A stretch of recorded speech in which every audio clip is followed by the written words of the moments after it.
大家好啊，请欣赏一下我这个中指的手速怎么样？10分你给多少分？评论区告诉我。今天呢，给大家分享一款质感短发。首先呢，我们剪一个线条，所以我们要给足重量。先剪线条呢，再剪里面的层次呢，这样也好定长度，不容易剪缺。底下翘呢，第一个给予长度，第三个给予最大的量感。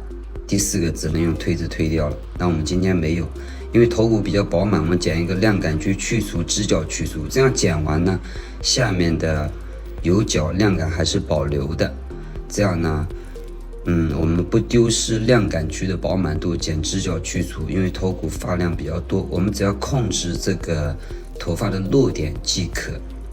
然后左右的偏移呢，大家注意看一下，是往后带一片，流向向前，表达酷感。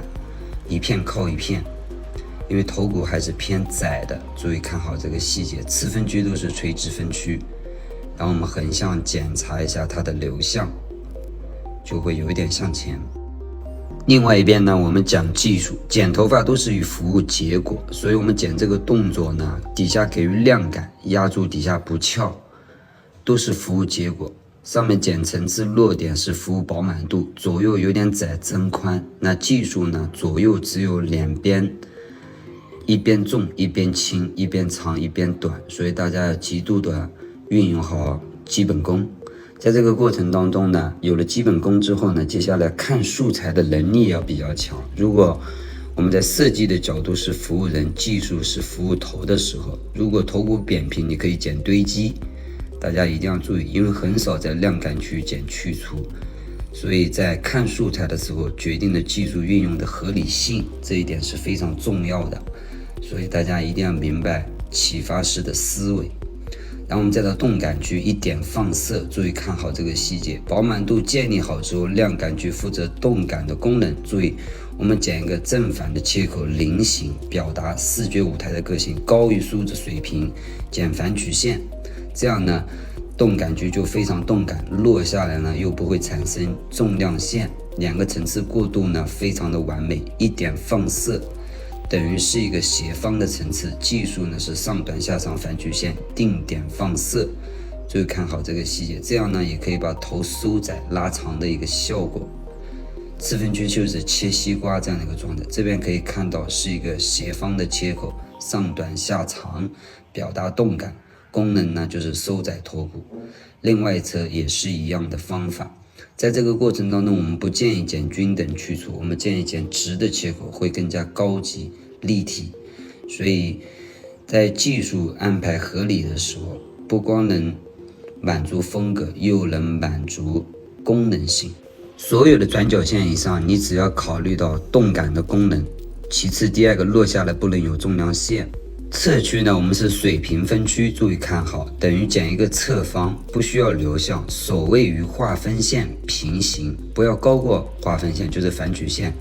这个鬓角呢，越低呢，就会越碎越尖，络腮高低不一样。我们今天两种表达，这边注意看好细节，水平分区还是呢与划分线平行。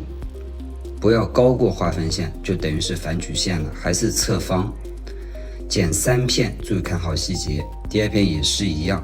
那最后一片靠近发际线的时候呢，要高于划分线，等于是反曲线的方，这是平行的方。好，最后一片注意看好啊，我们是发际线，注意往上提拉，这样保留外线很碎的下来，再进行跳刀，把矮垂剪出来。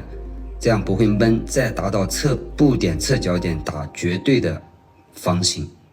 这样的个性化修剪呢，可以使我们剪头发更有创意，更满足个性化的定制。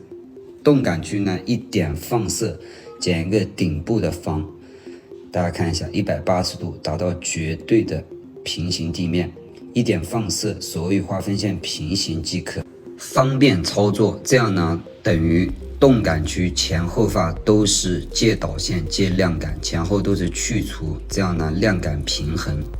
那一点放色呢更容易有还原度，切口确定，一定要与地面平行。这样剪完之后呢，我们会得到很丰富的层次，量感呢，腰线有饱满度，底线有质感，等于是一个顶部方。注意看一下，一点放射进行修剪。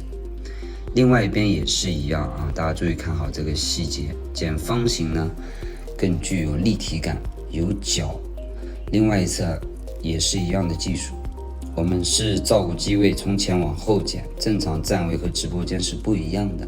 这个其实不重要，你只要保持到绝对的方形层次就可以。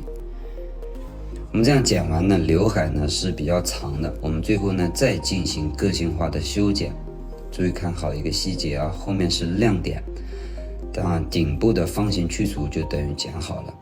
我们养成一个习惯呢，这样前后落差往后带进行形状打磨，还原度更高，再拿到中心平行去打磨，检查交叉，这样再分出中心线，然后找到顶点与中心点的基准点，以方形的去除，看好最长的长度，然后压制里面长外面短，剪一个堆积，看好外短里长，眉以上的长度，这样有一个角，上面有很丰富的层次，外线既有质感。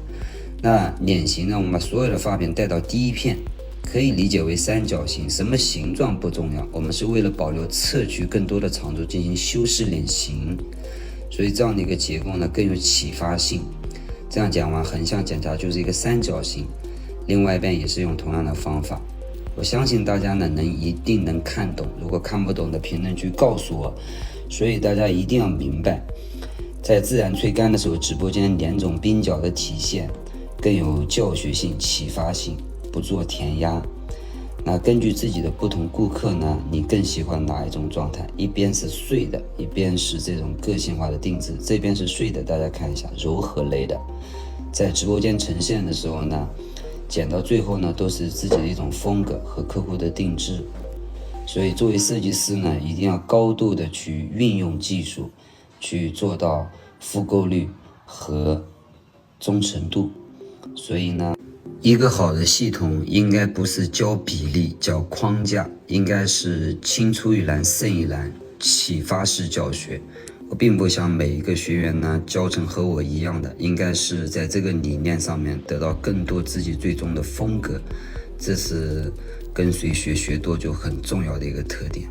所以在这个过程当中，每个人都可以做到自己通过一个体系，所有的底层逻辑都是 ABC 横中斜方圆三角。在这样的一个基础上面呢，我们就没有老师和学生了，有的更多的呢是大家在一起推心置腹的分享。所以选择老师本来就是一种能力，练习我觉得成年人都是知己的一个事情。在这个过程当中，我相信很多人呢真正的能做到这个点，第一个阶段都在剪标准，第二个阶段剪适合性，第三个阶段真正做到眼中成像，脑中成图，手中成形。然后大家觉得我的手速怎么样？评论区告诉我。